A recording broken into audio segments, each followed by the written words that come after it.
UDF സ്ഥാനാർത്ഥി, കോൺഗ്രസ് നേതാവ്, ദേശീയ തലത്തിൽ പ്രസക്തനായ ഒരു വ്യക്തി. ആരിഫിലേക്ക് വരുമ്പോൾ സിറ്റിംഗ് MP ആണ്. വളരെ കഴിഞ്ഞ തവണ ആരിഫ് മാത്രമേ കേരളത്തിൽ നിന്ന് LDF ജയിച്ചിട്ടുള്ളൂ.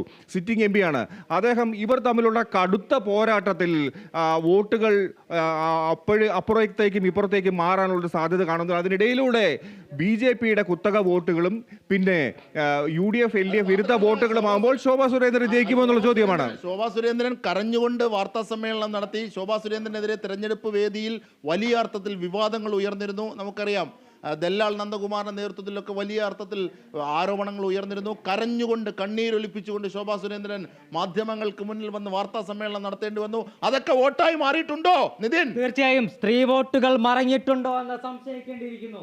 ശോഭാ സുരേന്ദ്രൻ, ആലപ്പുഴ BJPക്ക് സംഘടനാപരമായി വലിയ സ്വാധീനമില്ലാത്ത ജില്ലയാണ്, പാർലമെന്റ് മണ്ഡലമാണ്.